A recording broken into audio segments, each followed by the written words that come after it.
mi familia como yo y de renovar esa comunión con todos vosotros.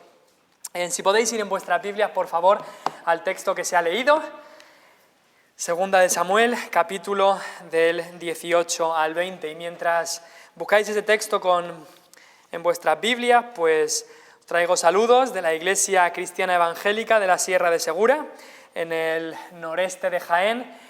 Y bueno, como ha dicho ya el pastor, pues estamos preparando un mini campamento, lo hemos llamado, porque no es más que eso, un encuentro juvenil los días 29 de abril al 1 de mayo.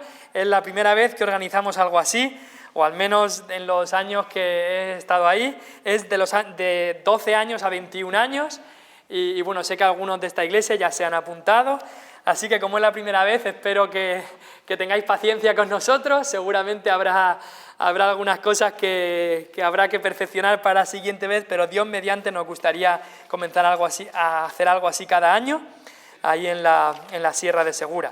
Van a venir jóvenes tanto de Sevilla, de aquí de Alicante, hay una joven viene de Córdoba, de Toledo, Alcorcón, y creo que eso es más o menos de los lugares que van a venir. Así que creo que, bueno, se ha llenado ya, hay 45 apuntados. Si alguien se apunta después, pues estará en lista de espera hasta que seguramente haya alguna baja o algo así, pero ahora hemos puesto un límite de 45 porque es la primera vez y tampoco queríamos... Y bueno, estar orando por este campamento si puede ser, lo apreciaríamos. Estamos en Segunda de Samuel, del 18 al 20, son capítulos que quizá los habéis escuchado en la lectura y habéis pensado, quizá es la primera vez que escucho de estos capítulos, o quizá son capítulos que no leemos muy de vez en cuando, quizá nos cuesta leer estos capítulos, pero sabemos que toda la palabra de Dios es inspirada y es útil, toda. Así que creo firmemente que el Señor tiene un mensaje que nos quiere dar de estos 3 capítulos. Vamos a hacer una panorámica de estos 3 capítulos de Segunda de Samuel 18 al 20. Pero antes, por supuesto, necesitamos la presencia del Señor, necesitamos orar, que Él nos ayude, que Él sea el que hable en nuestros corazones en el día de hoy. Así que vamos a orar al Señor, vamos a acudir a su presencia, a pedirle que Él guíe nuestros pensamientos hacia Él. Padre Celestial, te damos gracias por tu palabra. Sabemos que toda ella es útil para redarguir, para enseñar, para instruir en justicia, a fin de que el hombre de Dios sea perfecto, enteramente preparado para toda buena obra. Señor, queremos servirte a ti, queremos andar en santidad, queremos acercarnos más a Cristo, queremos ser semejantes a Él, queremos poner los ojos en Jesús, el autor y consumador de nuestra fe. Y por eso te pedimos ahora, Padre, que quite las otras cosas de nuestra mente, que seguramente hay un montón, habrá cansancio, habrá distracciones, habrá los pensamientos del trabajo mañana y otras muchas cosas. Y pedimos que ahora por estos minutos quites esas cosas de nuestra mente y que podamos pensar en tu palabra, en estos capítulos de tu palabra, Señor, y que tú hables a nuestros corazones. Señor, necesitamos un mensaje de ti. No un mensaje de la opinión humana, no un mensaje, Señor, de lo que yo pienso o lo que otra persona piensa, sino un mensaje directamente de tu Espíritu a nuestros corazones. Pido, Padre, que la cruz sea vista, que el que se vea sea Cristo y no yo, Padre, que me escondas a mí detrás de la cruz para que todos puedan ver a Cristo. Gracias, Padre, por el Señor y Salvador que tenemos. Gracias, Padre, por Cristo, por su vida, por su muerte y su resurrección. Y gracias, Padre, porque adoramos a un Cristo vivo y un Cristo también que viene otra vez. Padre, ayúdanos a recordar estas verdades. Ayúdanos ahora a enfocarnos en tu palabra, en el precioso nombre de Cristo Jesús. Amén. La ciudad de Jerusalén estaba abandonada, huérfana de su rey. Habían pasado meses desde que el rey David había abandonado la ciudad. Su hijo rebelde, Absalón, se había sublevado, había traicionado a su padre, había venido a la ciudad para proclamarse nuevo rey, proclamándose antes en Hebrón. Y la ciudad estaba ahora en caos, porque ni Absalón ni David estaban allí.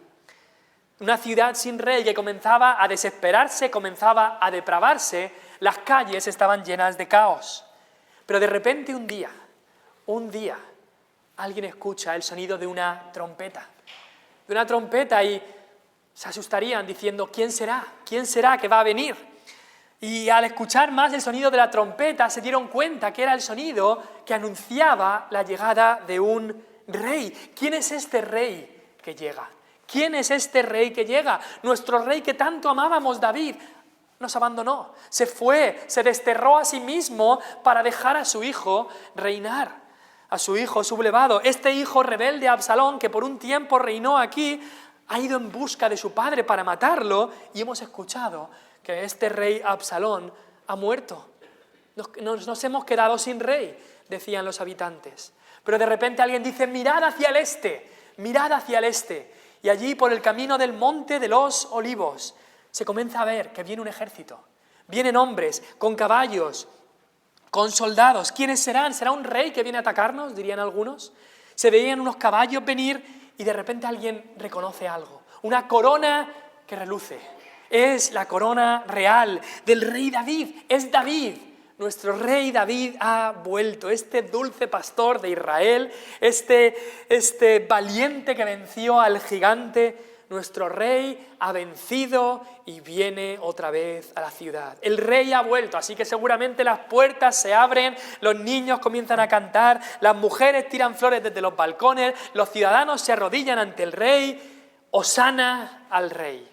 Bendito el rey que viene en el nombre del Señor, paz en el cielo y gloria en las alturas. ¿Os suenan esas palabras? Porque algo parecido es lo que ocurrió con la entrada triunfal de nuestro Señor Jesucristo.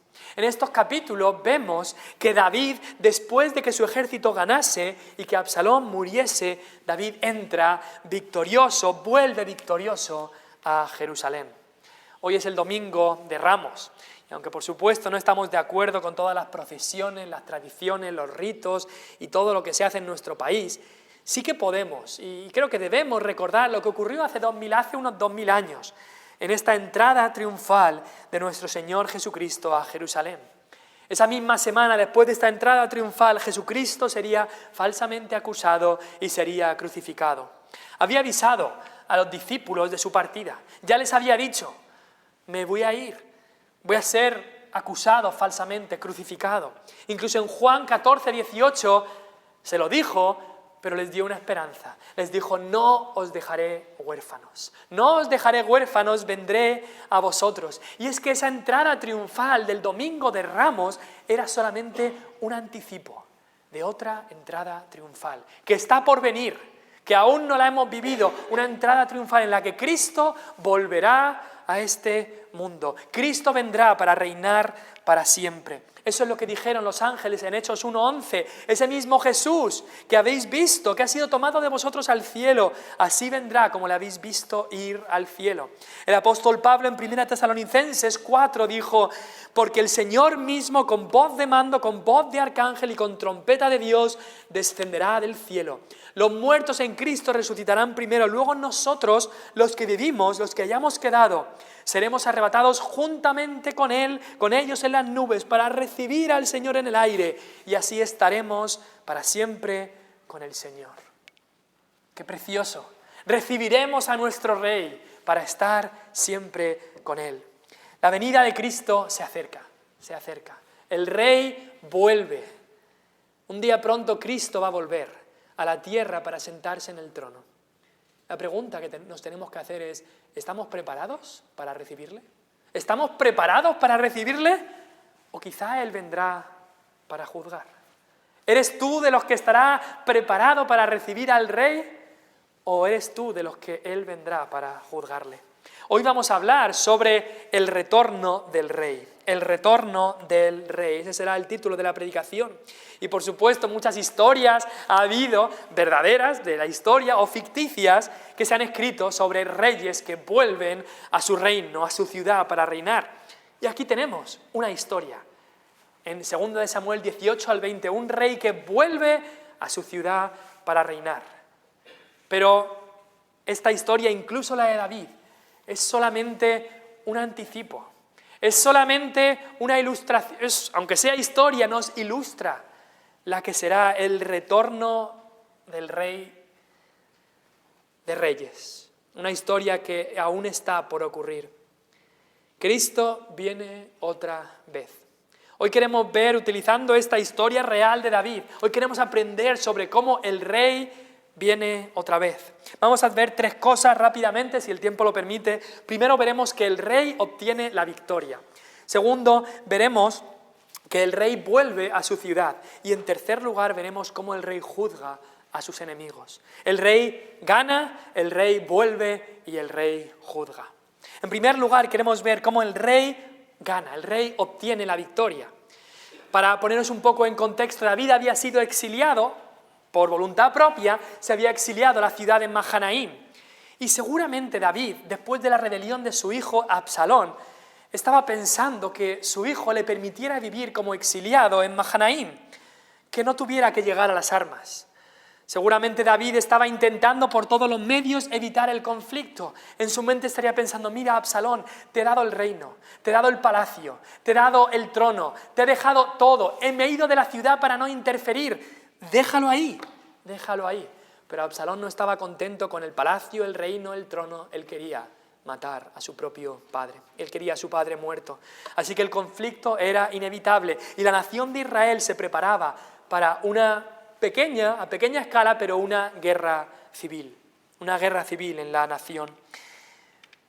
Así que David, viendo lo que venía, prepara a su ejército. Esta victoria que vamos a ver es una victoria que hubo preparación. Versículo 1 al 8 del capítulo 18 nos dice ahí que David separa el ejército en 3 bandos. Joab y Abisai, los generales de siempre, de toda la vida, duros, pero crueles también. Y en el otro bando también pone a Itaí, un desterrado de los filisteos, quizá prosélito del Dios verdadero. Estos 3 generales iban a luchar. Ahora, en la preparación David no dudaba de la victoria, él sabía que iba a ganar, sabía que tenía a Dios de su lado y Absalón no tenía nada que hacer. Y por eso, sabiendo que iban a ganar, David les da un recado a sus generales.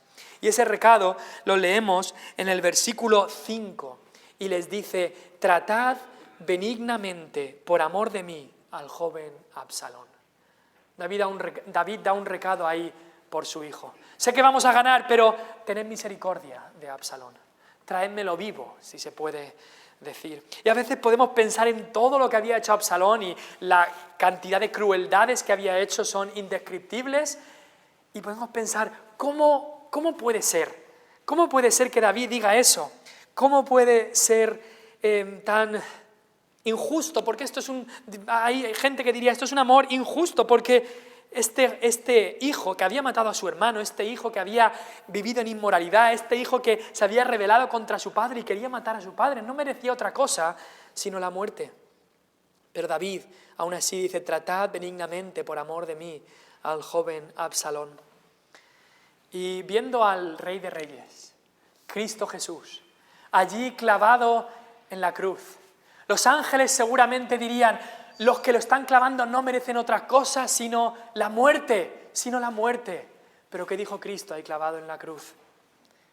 Padre, perdónalos porque no saben lo que hacen. ¿Cómo puede ser? ¿Cómo puede ser tanta misericordia? Incluso cuando Dios nos disciplina, también estas palabras pueden aplicarse. Trátalo benignamente por amor de mí. Incluso en la disciplina a sus hijos también Dios nos trata benignamente. Esta victoria de David fue con preparación, dando también este recado. Pero esta victoria de David fue también una victoria dada por Dios. Sí, David se había preparado, como nos dicen los salmos, que el caballo se alista para el día de la batalla. Cuando hay una batalla hay preparación. Pero ¿qué nos dice ese salmo? El caballo se alista, se prepara para el día de la batalla, pero el Señor es el que da la victoria. La victoria no viene por nuestros esfuerzos, la victoria viene porque Dios la da, Y nos dice el texto que cuando se dio la batalla, hubo muchos del lado de Absalón que murieron. Incluso nos dice el versículo 8 que el bosque destruyó a más de los que habían destruido los hombres de David. Y en realidad Absalón había sido muy ingenuo, pensar que podía ganarle a David por número de hombres. David tenía a Dios de su lado. Aunque es verdad que Dios estaba disciplinando a David por su pecado en 2 de Samuel 11 y 12 con Betsabé, pero Dios había perdonado a David, había habido arrepentimiento y Jehová estaba con David. Y si Dios es por nosotros, ¿quién contra nosotros? Absalón no tenía nada que hacer. Y así también la victoria del Evangelio en este mundo está asegurada porque Dios la va a traer. Pero eso no exime que nos tengamos que preparar. David preparó a los hombres, se preparó el ejército, pero Dios es el que dio la victoria. Así nosotros también debemos de prepararnos para luchar, organizarnos y entrenarnos como soldados cristianos para hablar de Cristo, luchar contra el pecado, luchar contra el mundo, luchar contra Satanás como soldados del Rey, sabiendo que Dios es el que da la victoria. Y en esta victoria dada por Dios leemos que Absalón murió. Se encontró con los siervos de David, salió huyendo y seguramente en uno de estos árboles del bosque la cabeza se le quedó ahí colgada. Mucha gente siempre hemos visto en las imágenes que Salomón se quedó colgado del pelo, pero ahí no dice del pelo, ahí dice de la cabeza se quedó colgado y luego fue matado por los siervos de Joab. Había alguno de los siervos que decía, no, mejor no matarle, como ha dicho el rey, pero Joab, duro y cruel como siempre había sido, va y entre él y sus siervos matan al rey. Eso hizo que esta victoria que había sido preparada, esta victoria que había sido dada por Dios, fue una victoria, pero con sabor a derrota. Y eso lo vemos del versículo 19 al 32, porque David al final escucha de la muerte de su hijo. Y en el versículo 33 vemos el grito desgarrador de un padre roto. Mira lo que dice el versículo 33, hijo mío, Absalón, hijo mío, Absalón, ¿quién me diera que muriera yo en lugar de ti? Absalón, hijo mío, hijo mío. Creo que no puedes leer esas palabras sin sentir algo del dolor de David. Y habría alguno que podría decir, ¿pero por qué llora David? ¿Por qué llora David? ¿Es que no le importan sus soldados? Sí que le importaban. ¿Es que llora porque quería dejar a Absalón sin ningún tipo de castigo, porque simplemente le gustaba ver su largo pelo? No es ese el lloro de David. David está llorando por el alma de Absalón. David está llorando por el alma de Absalón. Y hay algo muy curioso aquí. Después del pecado de David con Betsabé, después de ese pecado, Dios le dijo que habría juicio en su familia. Y desde el capítulo 12 hay 3 hijos de David que mueren. El primero es ese bebé que vino de su relación con Betsabé. Ese bebé fallece. Después Amnón, que Absalón es el que le mata. Amnón muere y ahora Absalón. 3 hijos que mueren. Pero cuando ese bebé primero, el primer hijo de David que fallece, cuando ese bebé muere, David había estado llorando por ese hijo, pero cuando muere, David deja de llorar, porque dice, yo voy a verle, dejo de llorar. David sabía dónde estaba ese bebé, que había ido a la gloria, y David deja de llorar cuando el bebé muere. Sus siervos les suena raro, pero David dice, si yo le voy a ver, y deja de llorar. Pero cuando Amnón muere, un hijo rebelde y depravado, y cuando Absalón muere, David está desconsolado. No hay palabras para describir el desconsuelo de David. David lloraba más que nunca porque sabía dónde había ido Absalón. Un hijo rebelde que había muerto en su pecado y en su rebeldía. David sabía perfectamente que está establecido para los hombres que mueran una sola vez y después de esto el juicio, y aquellos que viven en rebeldía hacia Dios, un día enfrentarán esa condenación. Por eso David llora. Por eso David llora. Por eso David dice, hijo mío, Absalón, hijo mío. Era lo único que podía decir. Lo único que podía decir. No podía hablar de las virtudes de Absalón porque su vida fue una vida de pecado. No podía decir nada más que hijo mío, hijo mío. Y como padres, ese debería ser nuestro mayor deseo por nuestros hijos. No que tenga carrera, no que gane mucho dinero, no que se case y tenga familia y todo vaya bien. No, nuestro mayor deseo por nuestros hijos debe ser su alma. Su alma, hijo mío, es lo que dice David, porque estaba pensando en su alma. ¿Dónde estaría su alma? ¿Dónde estaría su alma? Pensando en el Domingo de Ramos. Hubo otro lloro en el Domingo de Ramos. Otro rey que estaba entrando a Jerusalén. David aún no había entrado, pero otro rey, Jesucristo, entró a Jerusalén. ¿Y qué hizo? Llorar sobre la ciudad. Llorar sobre la ciudad ¿Por qué? Porque Dios no quiere la muerte del impío. Dios, nos dice Ezequiel, no quiere la muerte del impío, sino que viva.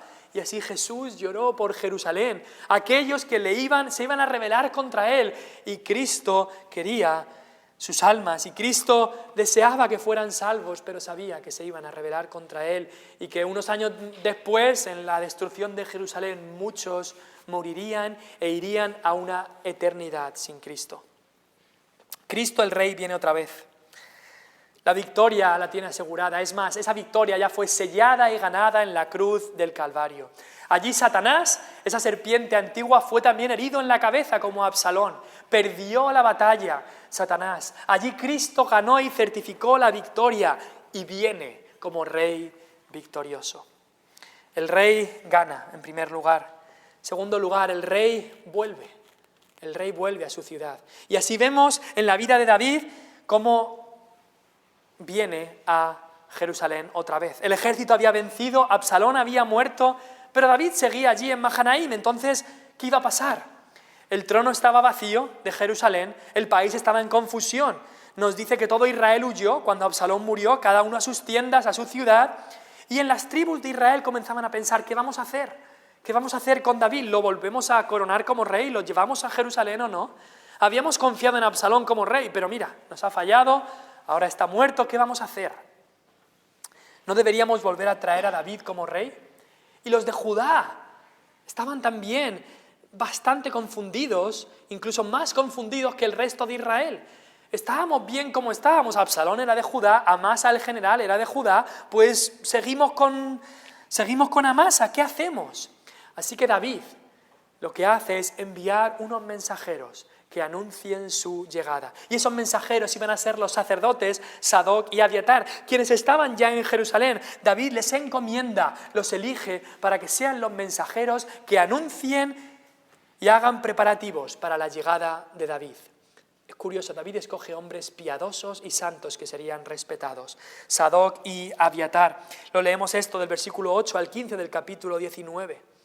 Y así, Sadoc y Abiatar hablan con los líderes de Judá, de esa tribu de Judá, y les hacen ver su error, que debían haber traído a David antes, debían no haber apoyado a Absalón, debían haber apoyado a David, y ahora debían haberlo traído ya. Y todo este tiempo sin rey no ha sido lo mejor, y les convence y les hace ver su necesidad de traer a David.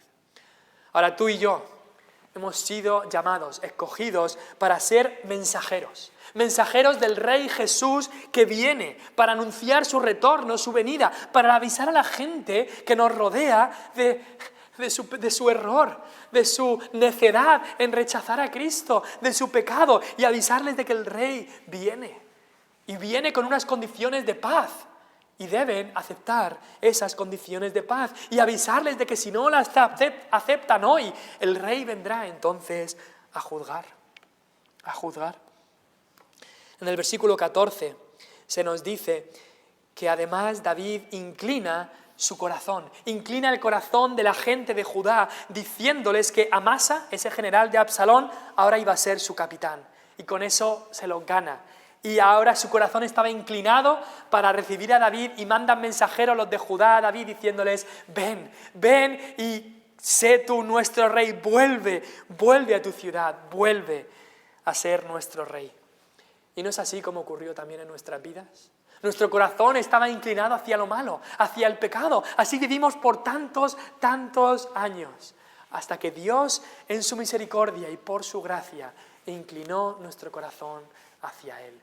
Nos dio nueva vida. Antes solo amábamos el pecado. Nos dio nueva vida para que le amásemos a Él, para que dijésemos, Señor, ven, sé el Rey de mi vida.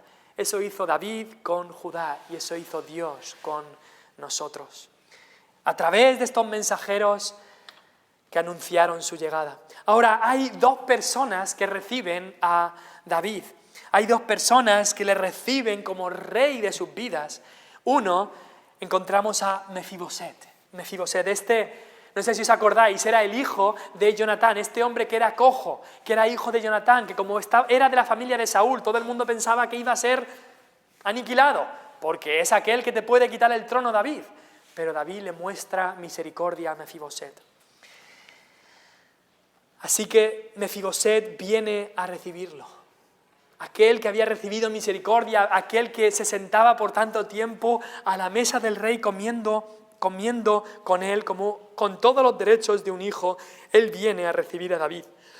Y es curioso que el Espíritu Santo, el autor de toda la Biblia, nos dice en el capítulo 19, versículo 24, que Mefiboset, todo el tiempo que David había estado fuera, no había lavado sus pies, ni había cortado su barba, ni tampoco había lavado sus vestidos. Y no es que fuera un adolescente de estos que no quiere ducharse, que no quiere hacer nada. No, eso era un síntoma, un símbolo que hacían cuando alguien estaba de luto. No se lavaba, no se cambiaba los vestidos y no se afeitaba. Eso demostraba el luto que había pasado Mefiboset todo el tiempo que David había estado fuera. Todo ese tiempo había estado llorando y lamentando. Ahora, Mefiboset había sido difamado y calumniado. Cuando David se iba, vino un criado de Mefiboset a decirle a David que Mefiboset se ha quedado en Jerusalén para ver si puede volver a ser rey. A ver si le devuelven el trono del rey Saúl, su padre. Un criado muy listo de Mefiboset vino a decirle esto a David. Y David le dijo, bueno, pues ¿sabes qué? Tú te quedas con las tierras de Mefiboset. David se lo creyó, desgraciadamente. Pero todo había sido una mentira.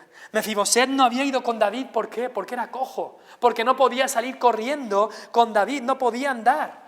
Y aunque David se había creído esto en un principio, ahora cuando ve cómo era Mefiboset, cuando ve el corazón de Mefiboset, cuando ve que Mefiboset era un hombre íntegro, David reconoce que se había equivocado. E incluso le dice, mira pues que os dividáis las tierras. ¿Qué ejemplo, Mefiboset, de un cristiano que ama la presencia de su Señor? Que ama la presencia de su Señor, que cuando su Señor se va, no puede vivir, está de luto, que cuando no siente la presencia de su Señor en su vida, está de luto. No me importa cualquier otra cosa, estoy de luto. E incluso ahora cuando David le dice, os dividid las tierras, Mefiboset dice, no, déjalo, que se quede todas las tierras él. Yo lo que quiero es a ti. Yo lo que quiero es que estoy feliz porque tú has venido, David. No me importan las tierras, no me importan los bienes materiales, me importas tú. ¿Le dices eso tú a Cristo? ¿Le dices eso tú a Cristo? Perder los bienes es mucho, perder la salud es aún más. Perder a Cristo es pérdida tal que no se recobra jamás, y Mefiboset sabía eso perfectamente. Mefiboset anhelaba el retorno de su rey. ¿Y tú? ¿Estás, como dice 2 de Pedro 3:12, estás esperando y apresurándoos para la venida del día de Dios? Me encanta esa palabra. Esperando, sí, pero apresurándoos también. Por un lado esperamos, pero por otro lado no podemos esperar hasta que venga el Señor. Eso era el ejemplo de Mefiboset. Pero había otro hombre que viene a recibir a David, que quiere ir con él hasta Jerusalén, y ese hombre se llama Barzilai, lo encontramos del versículo 31 al 40. Este hombre Barzilai había servido a David con su dinero, con sus bienes, era un hombre rico, muy rico, pero él quería que su riqueza fuera entregada y consagrada a el rey. Así que había ayudado a David y ahora viene en su vuelta al trono. David le dice, ven y vive conmigo en el palacio, pero él rechaza todos estos honores y lo que dice es que mi hijo vaya contigo, mi hijo Kimam. Y su deseo era para que sus hijos estuvieran con el rey. Ya tenía 80 años, ya era mayor. Así que viene a ir con el rey, quería estar con el rey en este momento de su coronación. Es curioso la imagen que venimos aquí, el rey, la imagen que vemos aquí. El rey está volviendo. El rey está volviendo. Unos le reciben desde Jerusalén y otros vuelven con él. Exactamente lo mismo que ocurrirá en la segunda venida de nuestro Señor Jesucristo. Nosotros, los que queramos, los que estemos aquí, si el Señor lo permite, le recibiremos. Y los santos que ya han ido a la presencia de Dios vendrán con él. Así será la llegada de nuestro Rey. Y te pregunto, ¿estás preparado? ¿Estás preparado para la llegada del Rey? ¿Le recibirás como estos hombres? ¿Estás anhelando, esperando y apresurándote para la venida de tu Rey? ¿Estás como Barzilai entregando todos tus bienes para servir a este Rey, para acompañarle en su entrada triunfal a este mundo? El Rey gana. y el rey vuelve a su ciudad. Pero en último lugar, y ya acabamos, el rey juzgará. El rey juzga a los enemigos.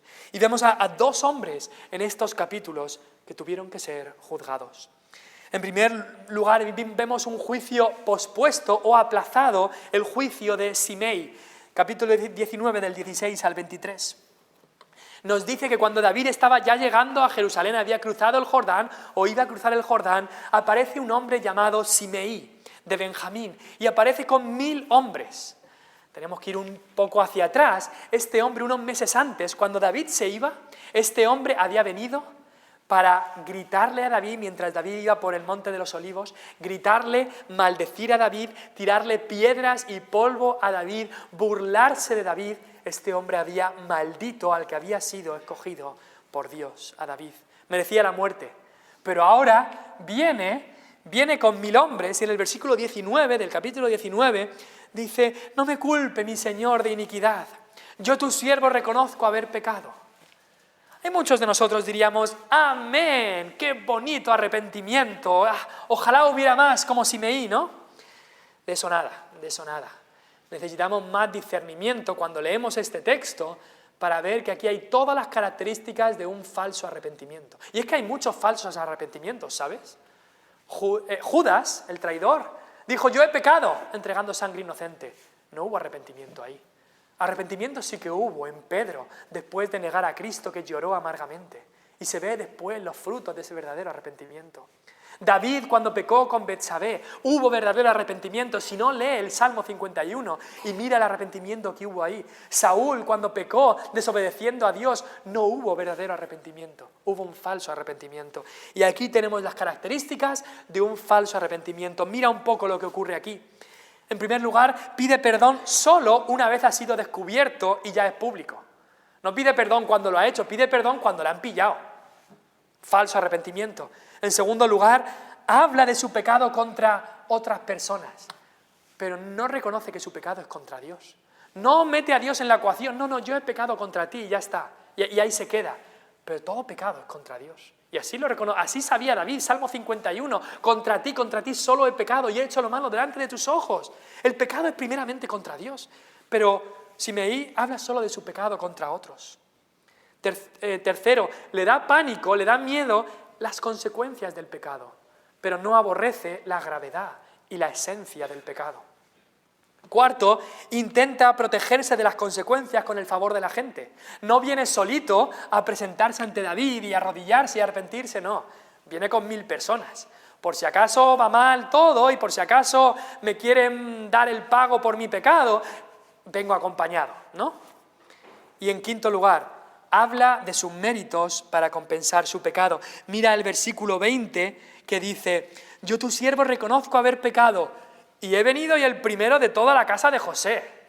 Yo he venido el primero. O sea, que algo me tienes que compensar o algo me tienes que perdonar porque he venido el primero. Eso es un falso arrepentimiento. Y deberíamos de examinar nuestro corazón, a ver nuestro arrepentimiento, si es falso o verdadero, y también tener discernimiento. Este hombre se quería reír del rey. Y David, en su misericordia, pospone el juicio de este hombre. Sus generales dicen: merece la muerte, pero David dice: dale otra oportunidad. Dale otra oportunidad. Pospone este juicio. Pero leyendo un poco después vemos que en el lecho de muerte de David, David le pasa este juicio a su hijo, le habla de Simei, Salomón le da otra oportunidad más a Simei y Simei vuelve a desobedecer, vuelve a rebelarse y al final el castigo llega. Y Simei muere en tiempo de Salomón. Sabed que vuestro pecado os alcanzará. Os alcanzará. ¿No te puedes reír de Cristo? Cristo vuelve para juzgar. Puede ser que postergue y posponga el juicio por su arrepentimiento, no queriendo que ninguno perezca, sino que todos procedan al arrepentimiento. Pero el juicio vendrá. El juicio vendrá. También vemos, ya para acabar, el juicio que fue ejecutado con este hombre llamado Seba en el capítulo 20. Cuando David está llegando hay una pequeña discusión entre los de Judá y los de Israel. Unos dicen: ¿por qué vosotros tenéis que traer a David? Y los otros dicen: ¿y por qué vosotros? Y empieza a haber una pequeña discusión allí. A nosotros se nos ocurrió antes la idea. No, pero nosotros somos la familia del rey. Y empiezan a pelearse. Y en ese contexto, en un momento de victoria, en ese contexto una pequeña discusión comienza a escalar. Palabras violentas se comienzan a decir. Y un hombre perverso, esa palabra perverso habla de un hombre que era hijo del diablo. Ese hombre dice unas palabras de rebeldía. Ese hombre llamado Seba dice ahí, incluso toca la trompeta antes para anunciarse y dice: no tenemos nosotros parte en David ni heredad con el hijo de Isaí. Versículo 1 del capítulo 20. Cada uno a su tienda, Israel. Suelta la bomba de relojería. Suelta el veneno y ese veneno es tomado por muchos y tanto es esas palabras, qué daño pueden hacer unas palabras de rebeldía en el momento más inoportuno, tanto daño hacen que el versículo 2 nos dice que todos los hombres de Israel, menos los de Judá, que iban a seguir a David, pero todos los hombres abandonaron a David siguiendo a Seba, hijo de Bicri. Ese es el daño que pueden hacer unas palabras de rebeldía. La mayoría de la gente aquí no tenía nada en contra de David, habían venido de sus ciudades para hacerle rey, amaban a David, no tenían ningún problema con David, ni con su reinado, le querían a David, pero simplemente algunos de Judá les dijeron unas palabras violentas y luego este hombre respetado, Seba, dijo estas palabras de rebeldía y ¡fum!, abandonaron. Este hombre perverso no era salvo, Seba, fue utilizado por Satanás para hacer otra división en Israel. Después de haber logrado juntar el reino, Satanás utiliza otra vez a este hombre, o utiliza a este hombre para otra división. Y leyendo este capítulo 20, desgraciadamente es una descripción muy triste incluso de lo que ocurre a veces en muchas divisiones de iglesia, incluso en momentos buenos de victorias espirituales, Satanás se intenta meter. Muchas veces en momentos de prosperidad, cuando los bancos se llenan, cuando las cosas van bien, Satanás se intenta meter y su obra siempre es dividir. Su obra es dividir. Y hay gente que dirá: no, yo no tengo nada en contra, si en la iglesia se predica la palabra, si los hermanos se muestra el amor de Cristo, pero es que un hermano me dijo unas palabras muy violentas y luego este otro hermano tan respetado me dijo que yo tenía que irme de la iglesia, así que me voy. Lo mismo ocurrió aquí y desgraciadamente lo mismo ocurre en iglesias hoy en día.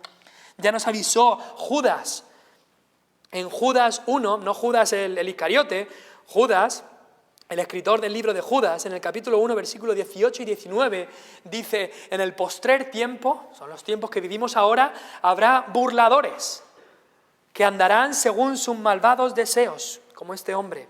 Estos son los que causan divisiones, los sensuales que no tienen al Espíritu. David sabía que esto había que pararlo.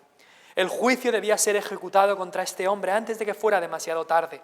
Al principio llama a Amasa, este nuevo general, le da su primera tarea de reunir a Judá e ir a por este hombre, pero Amasa, quizá por pereza, quizá porque pensaba que no era tan urgente, nos dice ahí que Amasa tarda más del tiempo señalado.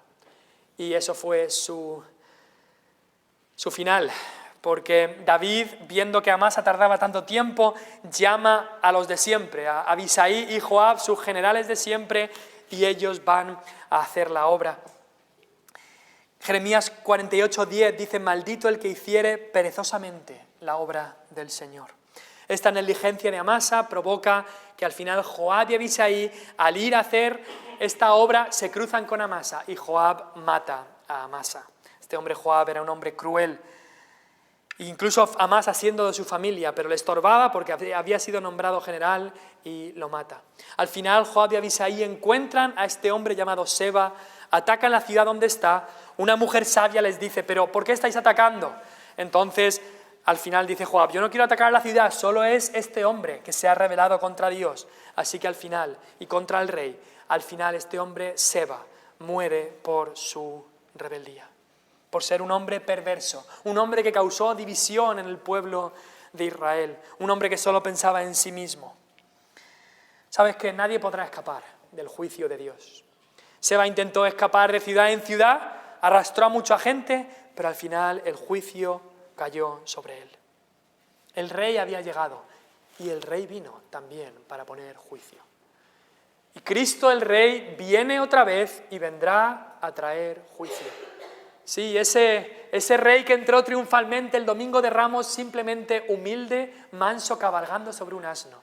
Nos dice un día que vendrá en un caballo blanco y viene para juzgar y para conquistar, y su espada no será rebatida, su espada vencerá a donde él irá. Quizá hay algunos indecisos en el día de hoy.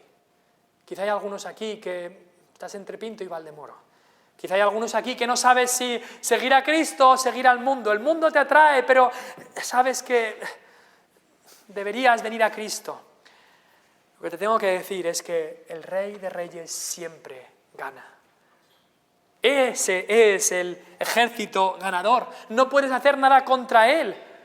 Y te animo y ruego que te unas a Él antes de que sea demasiado tarde. Él te gana, hoy te gana y te convence de pecado y te trae hacia Él. O un día te ganará, pero un día que ya será demasiado tarde y vencerá.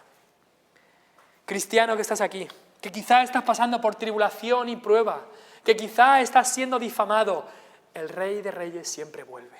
Él siempre gana, pero Él siempre vuelve. Él va a volver. Él va a volver por segunda vez. Aquellos que han sido difamados, perseguidos por el mundo, Él va a volver. Ten ánimo.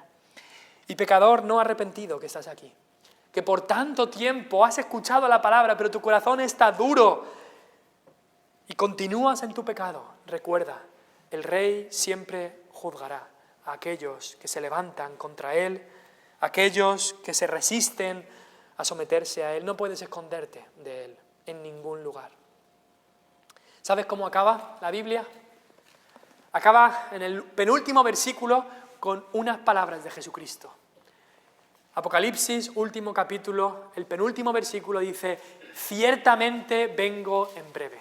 El Rey vuelve, el Rey va a retornar. Ahora, ¿cuál es tu respuesta?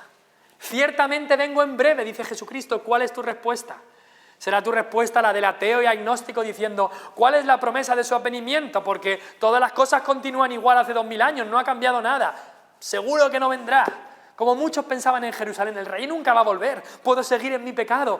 Pero el Rey llegó para juzgar. ¿Será esa tu respuesta? Quizá dices, no, yo sigo al Señor, pero bueno, no sé, tal. Quizá tu respuesta es una como la de Simeí.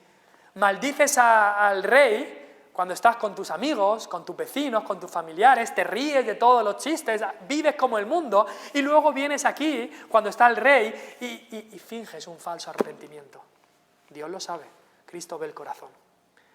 Pero serás como Mefiboset o como Barzilai, viviendo para el Rey, esperando la venida del Rey, que no hay nada mejor que la presencia de Cristo, o serás como el apóstol Juan, que acaba el libro de Apocalipsis diciendo, amén, sí, ven, Señor Jesús. Así debería ser nuestra respuesta a la venida de Cristo, al retorno del Rey. Vamos a orar. Padre Celestial, te damos las gracias por tu palabra. Ayúdanos a entenderla, háblanos a nuestros corazones. Necesitamos tu palabra penetre como esa espada de 2 filos, Señor, y que corte lo que tenga que cortar. Oh Padre, hay mucho en nuestra vida que no está bien. Señor, disciplínanos en tu misericordia. Gracias, Padre, por haber mandado a tu Hijo para morir por pecadores como nosotros. Padre, salva más almas, santifica tu iglesia, convence a los indecisos. Señor, tráelos a ti, en el nombre de Cristo. Amén.